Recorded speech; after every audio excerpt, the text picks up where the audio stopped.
La semaine dernière, on parlait de la préparation du véhicule et du trajet pour les départs en congé. Mais ce qui différencie aussi la route des vacances des autres trajets, c'est le temps que l'on va rester au volant, ce qui accentue bien entendu les risques d'accident dus à la fatigue. Sur nos routes, la somnolence au volant est responsable d'un accident mortel sur 6 et même un quart des accidents sur les autoroutes. C'est un problème de sécurité routière important qui peut être comparable à l'alcool au volant et donc qu'il ne faut pas sous-estimer. En Wallonie, un Wallon sur 20 a déjà eu ou a failli avoir un accident parce qu'il était somnolent au volant.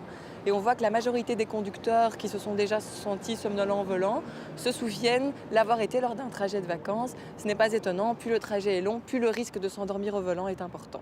Alors nous avons lancé une campagne pour attirer l'attention des automobilistes à la veille des vacances sur l'importance de faire des pauses pendant le trajet. Donc vraiment s'arrêter dès les premiers signes de fatigue. Sur la route des vacances, on est déjà en vacances et donc il ne faut vraiment pas hésiter à faire des pauses pour avoir un trajet en toute sécurité. La fatigue est un phénomène naturel contre lequel il est très difficile de lutter, y compris en utilisant certaines astuces. Ce que je fais, je m'arrête, Je vais me reposer 2 heures. je sors de ma voiture, je tourne un peu autour et puis je me rassieds et je continue. Hein. On promène le chien aussi. Je bois un café, je fume une cigarette. Alors la police nous dit qu'il faut s'arrêter, qu'il faut boire un peu, se reposer, s'oxygéner. En général, on s'arrête tous les 3-4 heures, on s'arrête. Un petit café, parfois un Red Bull, ça me réveille. Et puis quand je sens que je suis un peu trop fatigué, je me mets sur le bord et une petite demi-heure. C'est quoi les mauvais trucs qu'on entend parfois, à votre avis On peut boire du Red Bull ou des choses comme ça, clairement. On se repose avant, on fait une petite pause d'un quart d'heure, 20 minutes pour se dégourdir les jambes et puis on est reparti. Ou alors s'il est trop fatigué, c'est moi qui prends le relais. Quand même. Oui, je prends un café, je m'arrête, je fais une petite pause. Voilà, parce que je considère que le voyage commence dès qu'on prend la voiture, donc voilà. Existe-t-il des moyens simples pour lutter contre la somnolence, contre la fatigue ?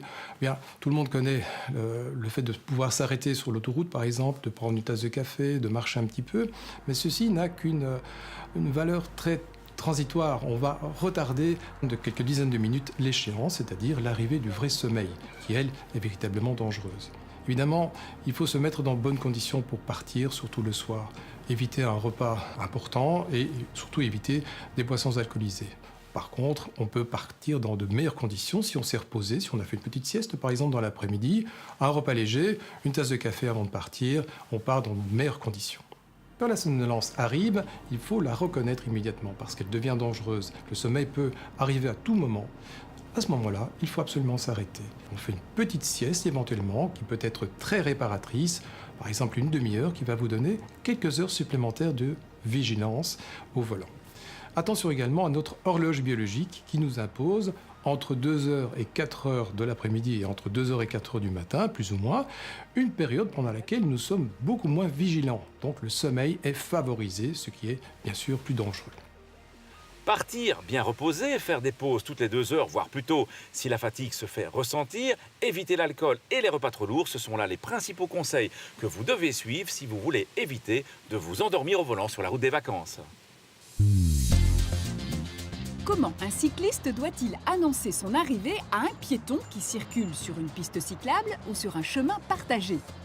En criant, en sifflant? Non, bien entendu, mais en actionnant une sonnette. Tous les vélos en circulation doivent en avoir une, y compris les vélos de course les plus sophistiqués. Nous vous conseillons donc de choisir un modèle qui sonne bien et s'entend de loin. Pour la loi, la sonnette doit pouvoir être entendue à une distance de 20 mètres minimum. À la semaine prochaine et bonnes vacances.